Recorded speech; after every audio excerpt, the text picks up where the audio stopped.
Hey guys, it's Irad, and today I wanted to talk about Starfield a little because the game is less than 2 months away and it seems we're not getting a day without some weird internet drama randomly popping out about Bethesda's upcoming title. One day we're hearing drama about Bethesda's partnership with AMD and how it will ruin the game because their graphics are not as good as Nvidia's. The next day we hear about how the game's launch will be ruined because there will be no physical copies at all, which is weird because it's 2023, modern computers don't even come out with CD players anymore. Hell, I haven't even had a CD player on any of my PCs for the past 5 years.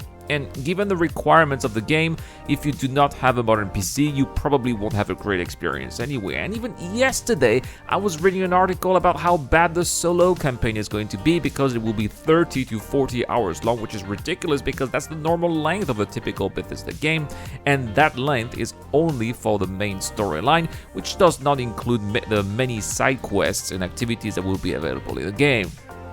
People are understandably very excited about Starfield, and news media outlets know it and would resort to any narrative to draw some clicks, but I think that at this point the best thing we can do is to wait for September 1st and just judge for ourselves to see if the 30 to 40 hour long is really a problem, as people are ridiculously crying about it.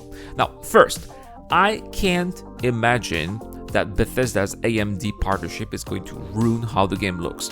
After all, it would be ridiculous to think that this partnership came out of the blue. It was probably already signed years ago, and the game was obviously developed with their technology.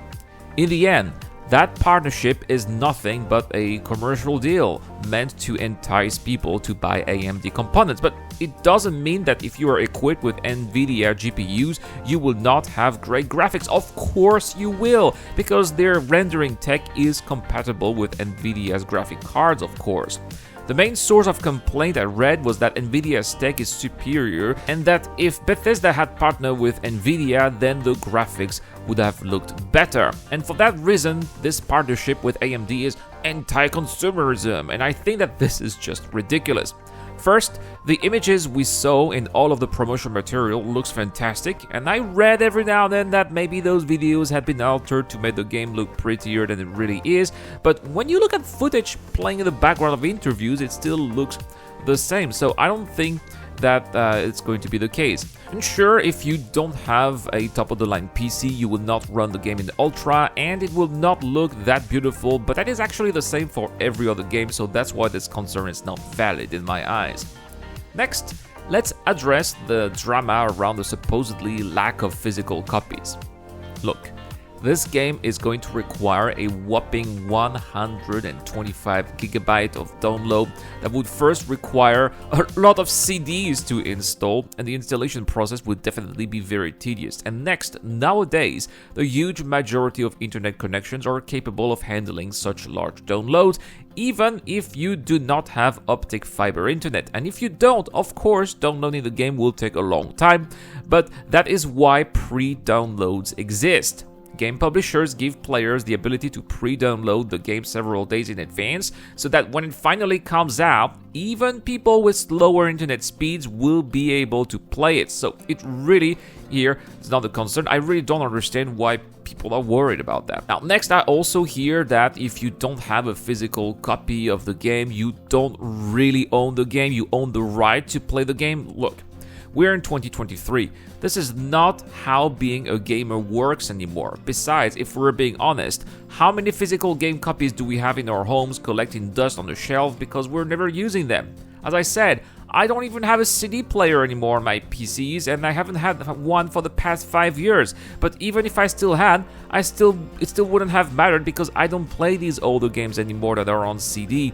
The truth is that physical copies in today's day and age are a waste of resources and a waste of space.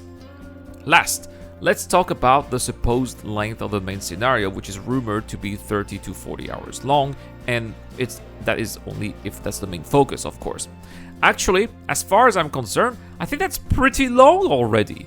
Of course, I'm going to play Starfield multiple times because that's how I play RPG games, I first play a first time to focus on the main story, I play a second time to focus on the secondary quests, I play a third time to act as a bad guy because that's fun, I play a fourth time to focus on maxing out all of the characters' abilities, and I play a fifth time to focus on all of the possible ways we can create or craft in the game.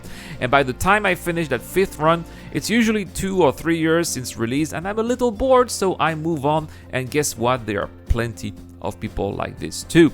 These games offer so much freedom when it comes to how you are going to experience the story that in the end, the main storyline is not the main point, it's just a thread.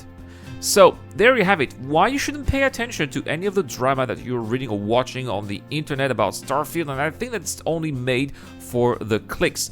News media outlets and content creators know that there is a huge audience for Starfield content, and that the hype is at its maximum as we're waiting for its release in September. If you enjoyed this video, please consider helping the channel with a like, as it really helps with the YouTube algorithm a lot.